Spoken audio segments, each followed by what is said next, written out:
It's a little cold out here, but the hearts are warm, and you can feel it.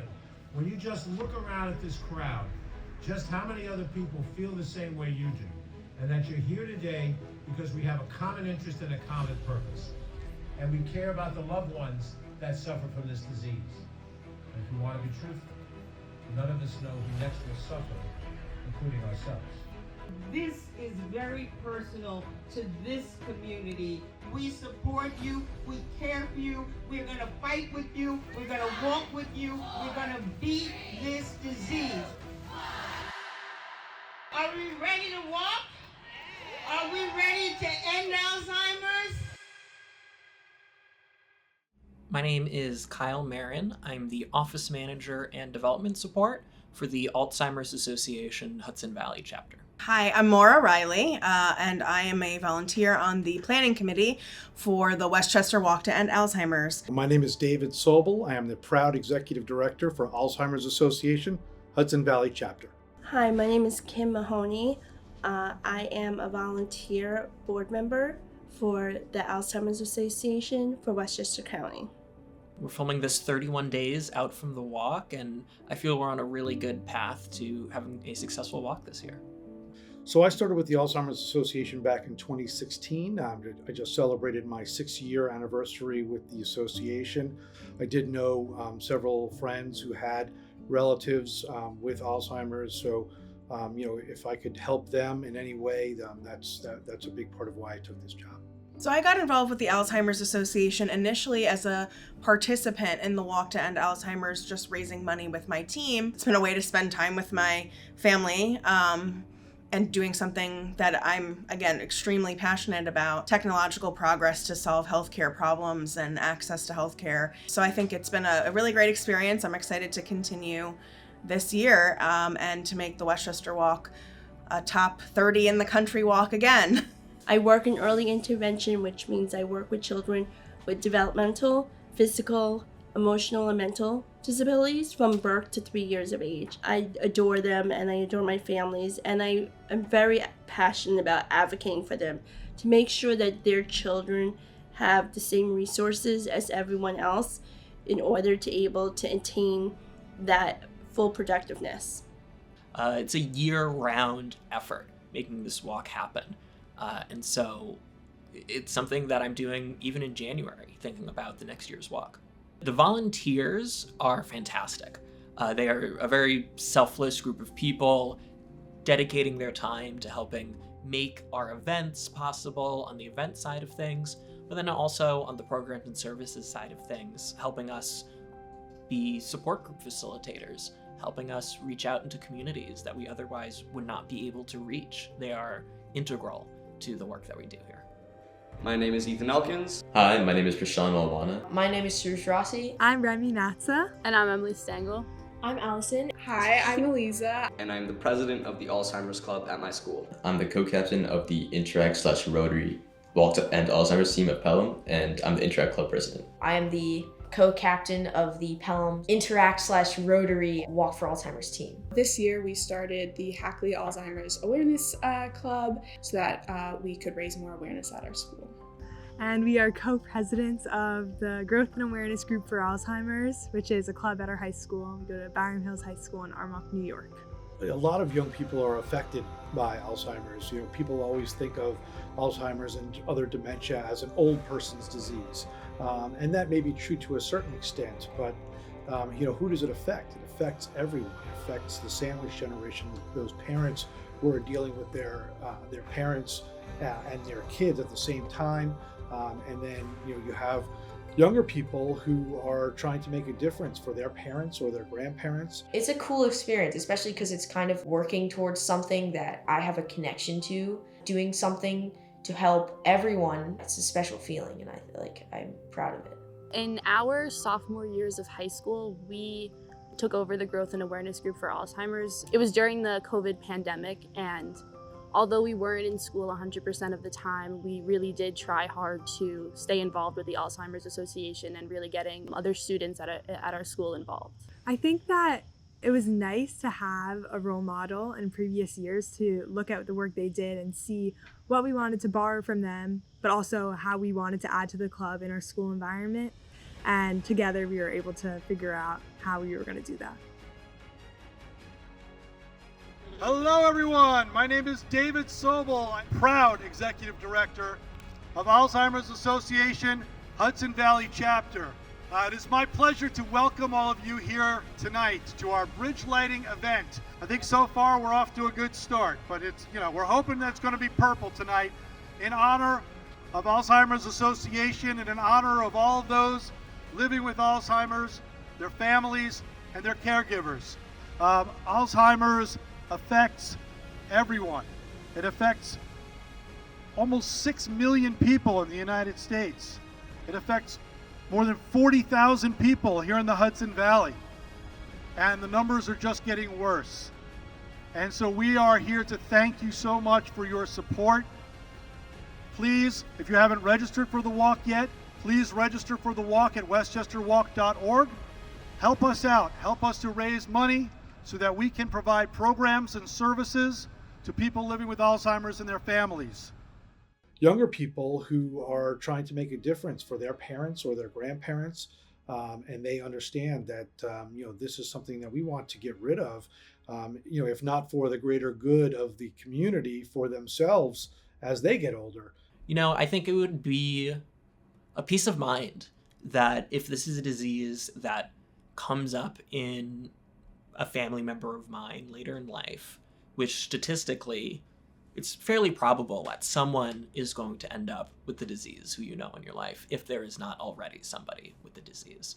So having that peace of mind of treatments, preventative measures, whatever it might be, would let me know that there is a path forward here and that it's not necessarily a death sentence getting this diagnosis.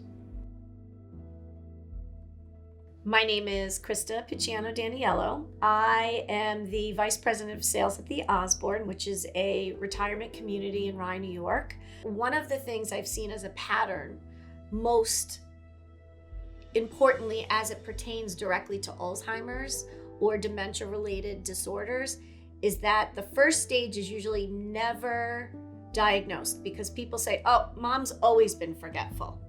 She always forgets where her keys are. Oh, mom got lost. Well, that's just mom.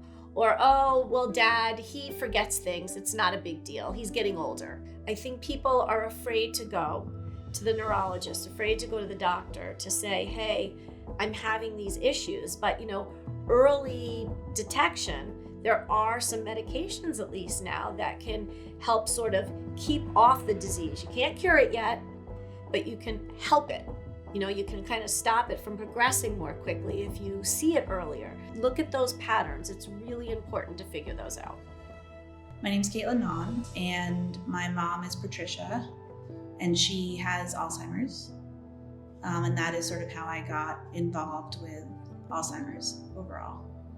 My name is Sandra Gerace. My mother is a resident here in the Hope Center.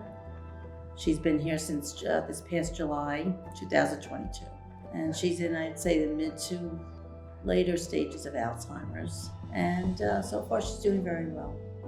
The Alzheimer's organization was a great starting point for us because we didn't really know where to start when she was diagnosed. The doctors were great and they were helpful. But one of the things they suggest is going to the Alzheimer's organization to sort of navigate using their resources as a starting point because it's a whole new territory. And a lot of times the loved one is in denial about it. They don't want to believe they have this, or they don't want to talk about it, and so it falls to the family to try to navigate and figure that out. So that was really helpful. When it's right in front of you and you empathize and you really see, when you really, really see the devastation and how you slowly, I think, lose that person and how the family members deal with that. I thought about it and I went home. My grandmother was living with me at the time. And we'd have a very close relationship. So that's the first thing I thought of. I went home and I thought, oh my gosh, what if my grandmother didn't recognize me? How would I feel about that? And I went home and her and I talked and we talked and I wanted to know every story I could and everything I could remember about her. And I just kept thinking about, wow, this is really a devastating disease because you're slowly slowly losing that person, even though they're living and they're breathing. You're losing bits and pieces of them moment by moment. You lose your own life. Every decision you make, everything you do, everything in your whole aspect of every part of your life is always there, and this become the center of everything. So that's quite challenging.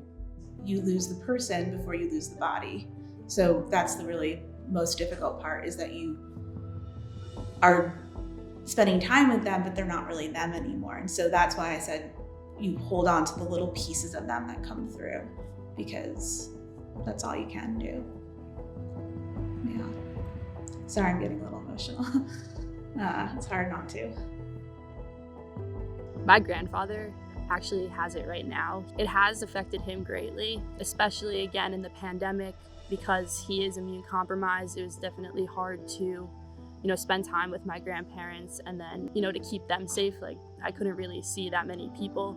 I think in the past 8 years, again, it was hard in the very beginning, but also I think the pandemic really made things tougher with it. My grandfather, Philip Doretsky, we were starting to see, the early signs of Alzheimer's. He was sort of forgetting names, directions, addresses, phone numbers. I would visit him very often at the Ambassador where he lived. I guess it was more of, I just really didn't want to be forgotten by him. So, trying to be with him as often as possible, that really helped, overcome. There's definitely been a decline. You can see that, she's forgetting things. She's not able to speak in English very well anymore and stuff like that. A lot of the time in, holidays, we would make, dumplings together. But then, for Christmas this year, when we were trying to, fold the dumplings and put it together, we were like, oh, Grandma, come help us. And she's like, oh, I don't know how to do that. So it just kind of, really, I guess, hit us that, something that was able to connect us, our love for food and, just that activity of, making dumplings together was just kind of lost. But just from seeing, what it's done to, my grandmother, my aunt, there's, certain, substantial events that happened in my family that, we don't want to tell her about, because if we tell her, then she'll forget, and then we have to tell her again, and she'll have to have the, the kind of realization of knowing something bad happened all over again, and it just, things like that it's hard to watch, I guess.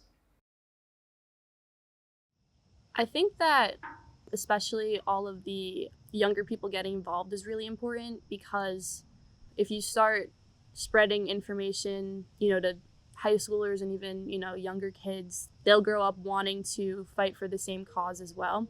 And I think that's again, one of the main goals of the Alzheimer's Association, but very much our club as well.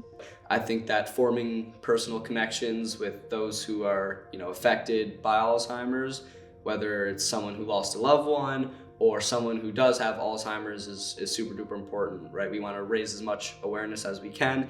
And also as a club, we want to go into these assisted living facilities and, prepare meals and lead little workout classes. So we want to help in any way we can, not only raising money, but also, providing assistance in any way we can. There's definitely been a lot of advancements in the Alzheimer's research in the last couple of years. I think 2 drugs now have been FDA approved, so that's definitely progress. And there's been tons of different other research being done, non-invasive treatments that are being looked into. So there's definitely a lot of hope for finding a cure, treatment, or a way to early diagnose or just even prolong the disease progression. So at least we have more time with our family members and stuff like that. Mm-hmm. So definitely a lot of hope there. You don't necessarily need to have a personal connection. So don't think that just because you don't kind of have experience with this or you don't know that much about it, it shouldn't push you away from wanting to make a difference. So I know that if you are motivated and you want to do this and you kind of just need that little push, I am here to tell you that you should, and that it would really help out a lot. So the more people that we can get, the more we can do.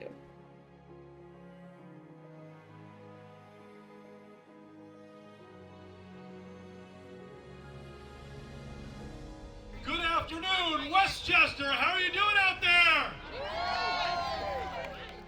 It is my pleasure to welcome all of you here to the Westchester Walk to End Alzheimer's. Thank you so much for being here. Today, we gather here with a purpose: to confront a challenge that touches the lives of millions across our nation. Together, we can make a difference to a brighter future without Alzheimer's, a future where our loved ones can live free from this devastating disease. However, in the face of this daunting reality, there is hope, and it resides in each and every one of us. Something that gives me hope in terms of the future of fighting Alzheimer's is the willingness of teenagers, high school students to, come out here and sort of join the fight. Until we can find a cure, all that we can do is continue to spread awareness and gain support and raise money, and they're working just as hard as I am to continue to raise support, funds, and etc. for people who are affected by Alzheimer's. Because losing my mother to this disease was absolutely devastating to our family. And I know Emily's not going to cry because I'm not going to let her. And she knows what it's like. She knows what it's like, and I know some of you don't even have to tell us, but some of you have grandparents and aunts and uncles, and you'll face it too. But just having all of you here to support Byram and Gaga means everything to my family. And together we've raised over $30,000 this year. So, and thank you. And now I want to be in the picture with my girls. You see people of all different ages, people who have personal connections, people who don't, and people who even have the disease itself. So I think it's really special to see all these people coming together with just the same goal and the same purpose. So putting together the walk is a massive undertaking. It is not something that can be done alone, and we do not pretend that we can. So we are very reliant here at the Alzheimer's Association on each other, our fellow staff members who work on these walks, as well as our volunteers. Our walk planning committee is a volunteer-led organization that makes this walk happen every year. And if we did not have them, I don't know how we would make this event happen. I don't think we would be able to. The volume of the communities and the groups and organizations that are solely dedicated to preventing Alzheimer's and finding cures and finding medications it's really inspiring.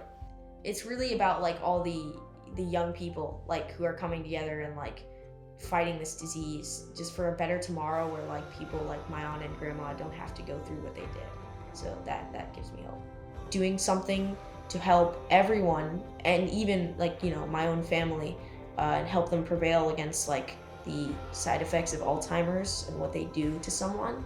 It's a special feeling, and I'm proud of it.